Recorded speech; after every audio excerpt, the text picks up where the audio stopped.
tal? Bienvenidas y bienvenidos a la primera clase del curso de Álgebra Superior 2. En este curso vamos a abordar el tema de estructuras algebraicas, por decirlo de manera más o menos general. Lo que vamos a hacer es que vamos a estudiar algunas estructuras algebraicas, de las cuales ya hay algún antecedente del curso de Álgebra Superior 1. Lo que vamos a hacer en este curso es abordarlas desde diferentes perspectivas, de tal manera que podamos entenderlas a profundidad a partir de desarrollar diferentes modelos con los cuales se pueden representar estas estructuras. Entonces vamos a comenzar con la primera, que es una estructura muy importante en matemáticas, con la primera que nos interesa y que creo que va a ser bastante reveladora de lo que se trata esta actividad en el álgebra. Y vamos a empezar con anillos, ¿no? Con la estructura de un anillo. Entonces vamos a estudiar a los anillos. Entonces, primero que nada, por si no tienen una noción, más o menos están familiarizados con una noción de estructura algebraica. Una estructura algebraica es una cierta, no conjunto en términos técnicos de la teoría de conjuntos, sino una colección donde lo que tenemos en esta colección va a ser un conjunto, ahora sí un conjunto de la teoría de conjuntos, probablemente más de uno, pero para definir una estructura utilizamos un conjunto en general que tiene ciertas características o que va a tener ciertas características y ciertas operaciones, ¿no? Unas operaciones que nos van a decir cómo funciona este conjunto. Entonces, una analogía que yo frecuentemente utilizo para dar a entender lo que es una estructura algebraica de manera más o menos intuitiva es la analogía con los juegos de mesa. Entonces, cuando nosotros tenemos un juego de mesa, no sé, pensemos en las damas inglesas, ¿no? O en el ajedrez. Bueno, tener el juego de mesa, por un lado, significa tener las piezas, no tengo que tener las fichas que voy a mover en un cierto contexto, que es el tablero, ¿no? En el caso, por ejemplo, de las damas inglesas y del ajedrez, el tablero es el mismo, pero las fichas no son las mismas. Y tengo unas instrucciones de cómo se mueven. Por ejemplo, sabemos que en el ajedrez el peón se puede mover solamente un lugar adelante, ¿no? Pero para la reina tenemos otro tipo de movimientos permitidos, para las damas inglesas son distintos, no se pueden mover hacia atrás, ya saben, ¿no? Tenemos estos movimientos. Y luego tenemos las reglas, por ejemplo, que dicen que un jugador tiene un turno y entonces el siguiente le corresponde al otro y que, por ejemplo, que gana quien completa X tarea. Bueno, entonces tenemos las piezas que van en su cierto contexto, tenemos la forma en la que se mueven y tenemos las reglas del juego. Y eso es lo que conforma un juego de mesa. Entonces, si yo les doy a ustedes unas fichas, solamente les doy las piezas del ajedrez o las damas inglesas, pues eso no es realmente el juego de mesa, ¿no? Eso es solamente pues, un conjunto de objetos. Y sin esta parte de los movimientos, sin esta parte de las reglas, de estos otros elementos, pues no es realmente una estructura, ¿no? Es una bolsa con piezas. Pues así funcionan más o menos las estructuras algebraicas. Van a tener un cierto conjunto que tiene ciertos elementos y estos elementos van a ser los objetos que voy a mover. ¿Cómo los voy a mover? ¿No? Yendo en términos de la analogía sería mover, en términos de la estructura algebraica es operar. Bueno, pues voy a tener unas operaciones que me van a decir qué es lo que hago con esos objetos y luego voy a tener las reglas. Las reglas en este caso van a ser los axiomas y las reglas de alguna manera determinan el juego, ¿no? Las reglas del ajedrez determinan cómo sigue una partida de ajedrez y esto es para cualquier juego. Entonces, las reglas en nuestro caso van a ser los axiomas. Entonces, la estructura algebraica usualmente está, entonces vamos a ponerlo aquí, una estructura algebraica está conformada usualmente por un conjunto, que van a ser nuestras fichas, unas reglas, unos movimientos, ¿no? Lo que serían los movimientos en el juego de mesa, que son las operaciones, que nos dicen cómo vamos a manejar estas fichas. Puede ser una operación, pueden ser dos, tres, puede ser más de una, dos o tres, o sea, pueden ser dependiendo de qué estructura estoy hablando, igual que con los juegos. Eso va a ser un conjunto de operaciones y las reglas, ¿no? Y las reglas que van a determinar cómo sigue cada una de las partidas, cómo se da cada juego, pues en este caso van a ser los axiomas. Entonces voy a tener un conjunto, operaciones y axiomas van a ser las reglas que me dicen cómo este conjunto se va a comportar con respecto a estas operaciones. Eso es una estructura algebraica. Entonces vamos a empezar con nuestra primera estructura algebraica y entonces vamos a decir que un anillo es una terna. ¿Por qué una terna o una tercia? ¿No? Una terna o una tercia. ¿Por qué una terna o una tercia? Porque por convención, esto sí es totalmente arbitrario, es una cosa de convención, ¿no? Por convención, lo que hacemos es que en el primer lugar de la estructura vamos a colocar el conjunto, en el segundo lugar, o tercero, cuarto, quinto, dependiendo de cuántas operaciones tengamos, vamos a poner a las operaciones. Entonces, eso, el orden nos dice el que está primero va a ser el conjunto. No necesariamente, de nuevo, eso es una convención solamente para expresar esta idea de estructura, esta idea de que no es lo mismo ser un conjunto que ser una operación en cuanto a la estructura algebraica que está en juego, ¿no? Entonces vamos a ponerle A para describirla y va a ser una tercia, esta A que está conformada por un conjunto y dos operaciones. Entonces, esta X va a ser un conjunto que tiene que propiedad. No vamos a pedirle nada, solamente vamos a pedir que sea un conjunto, ¿no? Un conjunto de objetos matemáticos, de objetos abstractos. Vamos a ver este conjunto cómo es de acuerdo a estas operaciones y de acuerdo a las reglas. Entonces le ponemos donde X es un conjunto de la teoría de conjuntos.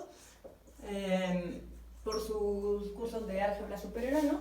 O de teoría de conjuntos o de lógica de conjuntos, sabrán que un conjunto pues está definido en términos de sus elementos, ¿no? Un conjunto es una noción primitiva de la teoría de conjuntos que sabemos que tiene la propiedad de tener elementos y ya. Entonces va a ser un conjunto, un anillo donde X es un conjunto y este símbolo, vamos a ponerle un conjunto con dos operaciones a las que llamaremos suma y multiplicación.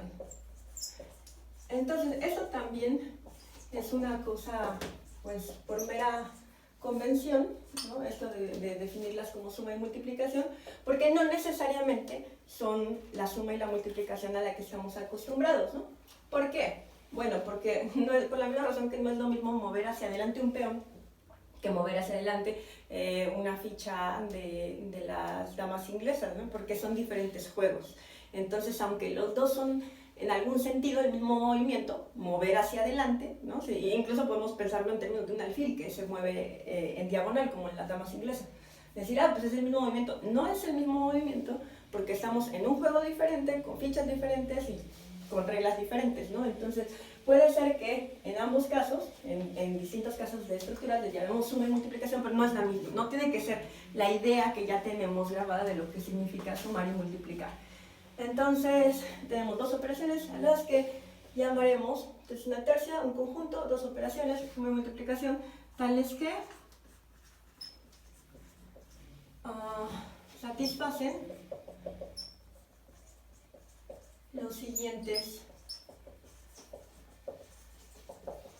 axiomas. Y entonces voy a escribir los axiomas, que son las reglas del juego. Para el anillo vamos a ver la definición de manera general y luego vamos a presentar pues, al más común, al ejemplo paradigmático de anillo, que son los enteros. Pero lo que vamos a hacer es mostrar dos presentaciones de los enteros, o sea, vamos a utilizarlo vía esta definición axiomática, de decir este es el conjunto, estas son las operaciones, estos son los axiomas, y después hacer una construcción conjuntista.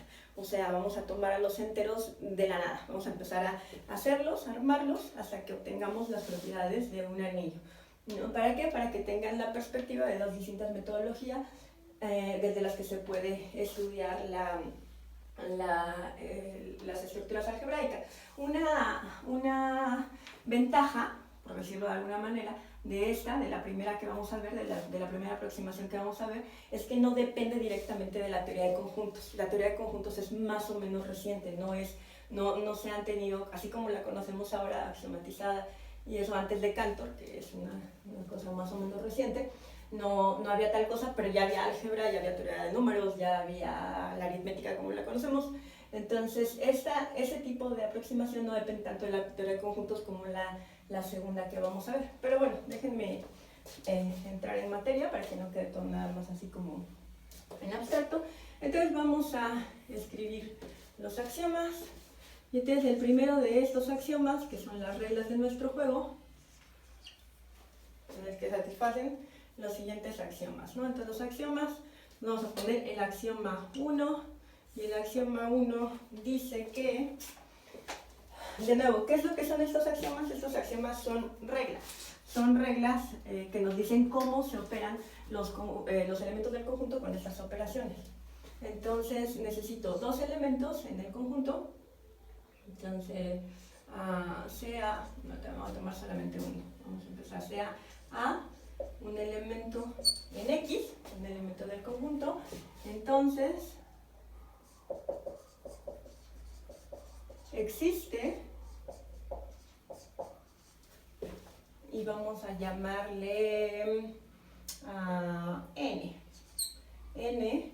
¿Dónde tiene que estar N? En ese mismo conjunto, ¿no? Esta N es un elemento del conjunto, pero esta A es arbitraria y esto es algo que tiene que existir. Existe N en X tal que A más N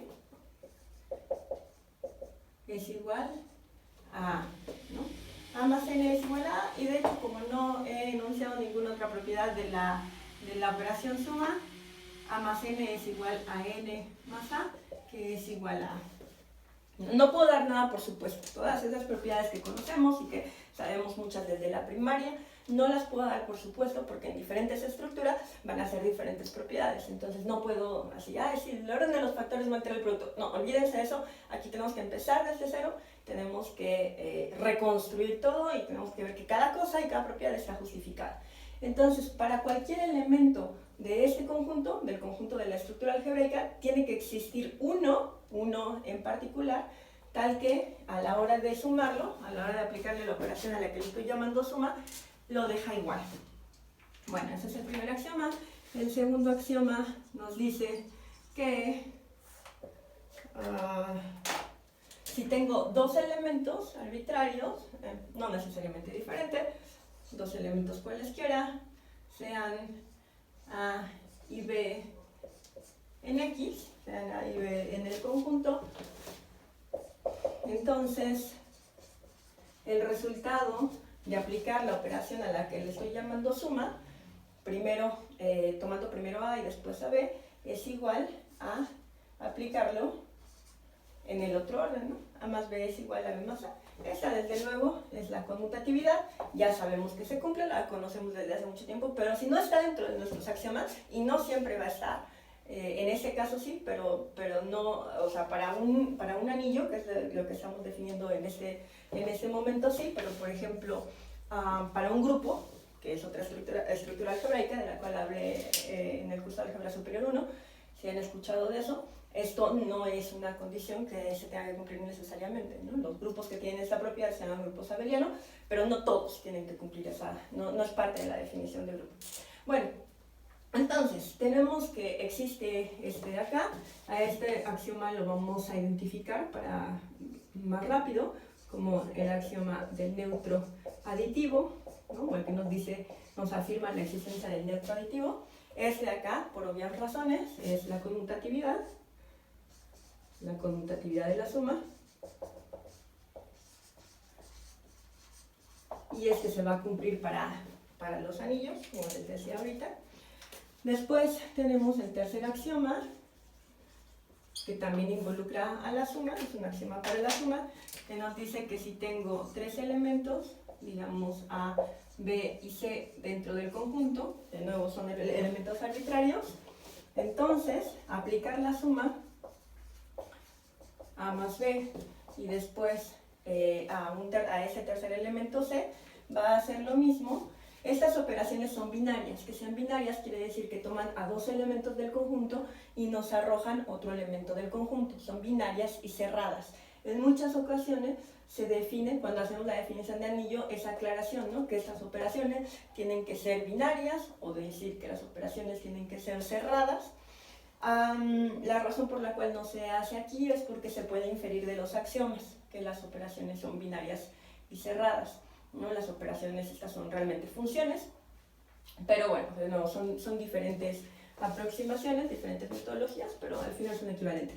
Entonces, sumar A más B y luego sumarle C es lo mismo que sumar A, B más C. De nuevo, esto tiene que ser un axioma, lo tenemos que enunciar como un axioma, porque como la operación es binaria, solamente me dice qué hacer cuando tengo dos elementos del conjunto, no cuando tengo tres.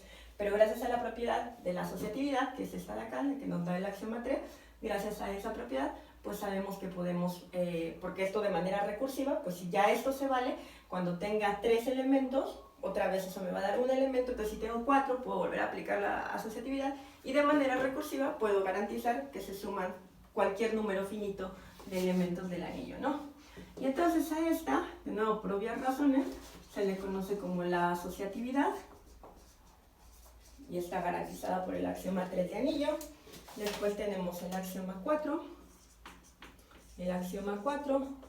que nos dice que ahora, hasta este momento solamente hemos puesto nuestras propiedades para la suma, ¿no? Pero también queremos que la multiplicación, o sea, para este movimiento del juego necesitamos reglas que nos digan cómo se van a poder mover. Entonces, para la multiplicación vamos a tener que sea A en, vamos a poner A y B, déjame ver con cuál quiero empezar. Quiero empezar con esta de acá, entonces sean A, B y C, elementos del conjunto. Entonces, cuando multiplico, ahora vamos a poner la propiedad para la multiplicación, cuando multiplico, como la multiplicación también es binaria, está definida solamente para dos elementos, pero gracias al axioma 4, sé que lo puedo aplicar para tres elementos. Entonces, y de nuevo, siguiendo de manera recursiva, si lo puedo aplicar para 3, lo puedo aplicar para 4, y si lo puedo aplicar para 4, lo puedo aplicar para 5, etcétera, ¿no? Porque ese A por B me va a dar un elemento, entonces eso al multiplicarlo por C, pues van a ser otros dos elementos multiplicados que me da un elemento. Entonces podría multiplicar por un D, y por un E, y etcétera. Entonces esta me va a decir que esto es igual a multiplicar a por el resultado de multiplicar B por C, ¿no? Y si necesito este axioma, porque si no, nada me garantiza que pueda multiplicar de esta manera, ¿no? Así como quiero. Y esta va a ser, pues, la asociatividad del producto, o de la multiplicación. Asociatividad del producto, ¿no? Bueno, ese es el axioma 4. Entonces, vamos a ver el axioma 5. El axioma 5, y estos los puse un poco al último a propósito, el axioma 5 nos dice que si tengo un elemento arbitrario, sea en X, es otro de este tipo de enunciados, ¿no? Un enunciado que garantiza la existencia de algo.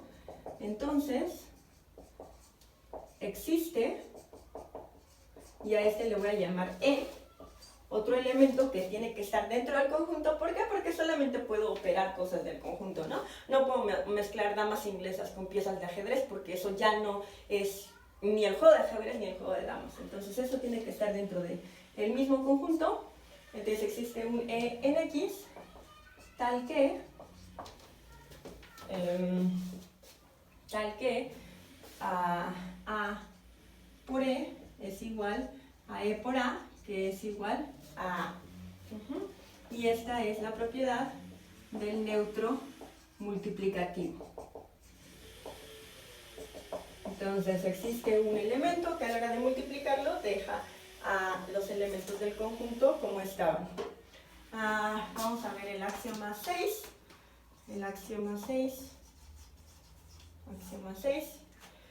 El axioma 6 también es de la multiplicación y bueno, ese ustedes lo conocen muy bien, de nuevo desde la educación básica, pero tenemos que expresarlo, hacerlo explícito y no se va a valer siempre, incluso vamos a ver ejemplos en los cuales no se vale. Si nos tomamos dos elementos en el conjunto, digamos A y B en X, entonces A por B es lo mismo que B por A, ¿no? El orden de los factores no altera el producto. Y esta es la conmutatividad del producto. Bueno, yo sé que se les hace muy obvio, que es trivial, que sabemos que el orden de los factores no altera el producto, pero, de nuevo, hay que dejarlo muy claro, porque de hecho esto no es parte de la definición de anillo, y ahorita voy a especificar por qué. Esto no es parte de la definición de anillo, pero además no es parte de la definición de cualquier estructura algebraica, no siempre se va a cumplir, al igual que con el caso de la suma. Un ejemplo, para quienes estén familiarizados con otros temas de álgebra, o quienes estuvieron en el curso de álgebra superior 1 conmigo, es la multiplicación de matrices, ¿no? La multiplicación de matrices no es conmutativa. Bueno, muy bien. Entonces, ya tenemos el axioma 6. Déjenme, solo me faltan dos axiomas más. Y entonces viene el axioma 7. Axioma 7. Y el axioma 7 dice que, fíjense, hasta este momento, ¿qué tengo? Tengo que existe la multiplicación es así. Vamos a recapitular, ¿no? La suma tiene neutro, o sea, hay un elemento que deja a todos igual cuando lo sumo, la suma es conmutativa, la suma es asociativa, la podemos agrupar de diferentes maneras, la multiplicación es asociativa, existe un neutro multiplicativo, además existe un neutro multiplicativo y además la multiplicación es conmutativa. Y ¿qué nos falta? Bueno, pues nos falta una cosa que no hemos hecho, es combinar estas dos, ¿no? ¿De qué manera se combinan estas dos propiedades? ¿Y de qué manera se combinan estas dos propiedades? Por cierto, estoy viendo que me faltaron dos propiedades que quería enunciar, una para la suma y una para la multiplicación. Antes de eso, entonces déjenme escribir el axioma. Les voy a cambiar el número, o sea, da igual el orden, ¿no? Pueden aparecer en diferente orden, pero para que queden juntos los de la suma, juntos los de la multiplicación. Entonces, déjenme, el primero que puse de la multiplicación fue este. Entonces este va a ser el 5, este va a ser el 6 y este va a ser el 7, porque me faltó uno de la suma y quiero que queden en orden, ¿no? Entonces este de acá va a ser el 4. Entonces el axioma 4 es un axioma de existencia también, pero lógicamente no es el mismo tipo de enunciado que el axioma 1, tienen una forma lógica distinta. Déjenme, ahorita les digo eso, ¿no? Esos son comentarios, digamos, notas al margen, porque no es un curso de lógica, pero pues se van a tener que acostumbrar a hacer los razonamientos en lógica formal en la práctica. Entonces el axioma 4 dice que para todo, este es un poco, estos enunciados de sea, que les digo es un elemento arbitrario, son como del tipo cualquiera, que aunque ambos se expresan de manera formal con el cuantificador universal, este cuantificador de para todo, sí es diferente al para todo, ¿no? Sí es distinto decir para cualquiera se vale tal cosa, que decir para todos se vale una cierta propiedad. Déjenme escribirlo. Entonces, para todo A en X existe menos A en X, ¿no? Y le vamos a llamar menos A también por convención, pero le podría llamar de otra manera, que ¿qué propiedad tiene? Tiene la propiedad de que, tal que, cuando lo sumo, cuando le pongo A más, con esta operación que ya conocemos, ese elemento menos A que estoy garantizando que existe para todo elemento, menos A, tal que A más menos A es igual a N, ¿no? Donde N, ¿quién es? Pues N es el neutro, el que los deja iguales. Y esta propiedad se le conoce como la propiedad del inverso aditivo. ¿Por qué les decía esta cosa de que es un enunciado de este tipo y un enunciado de este tipo puede significar cosas diferentes? Piensen en el enunciado, un enunciado que en el lenguaje natural sea más o menos ambiguo, ¿no? El enunciado todos los alumnos admiran a alguien, ¿no? Si pongo todos los alumnos admiran a alguien, pues eso tiene dos lecturas, una que sería el para todo y uno que sería el sea. ¿Cuál es la lectura? Por ejemplo, si todos los alumnos admiran a, qué sé yo, a Shakira, ¿no? Si todos los alumnos admiran a Shakira, pues es cierto que todos los alumnos admiran a alguien, todos admiran a Shakira, ¿no? Ella es ese alguien. Pero otra lectura, que sería la lectura esta, la de para todo, esa sería esta, ¿no? De todos admiran a Shakira, sería como, serían todos los alumnos y él sería Shakira. Y la lectura de todo, la otra, la que sería este cuantificador, que es sutilmente diferente, pero que lógicamente no es equivalente, sería cada alumno admira a alguien. Y entonces en ese caso, no tienen todos que admirar al mismo, sino que para cada uno hay alguien que es admirado por ese alumno o por esa alumna, ¿no? Entonces, por ejemplo, si, no sé, uno admira a Jennifer López y otro admira a Shakira y otro admira a, no sé, a Luis Miguel, entonces cada uno sigue siendo verdadero, que cada quien admira a alguien, pero es distinto al otro enunciado de todos admiran a alguien.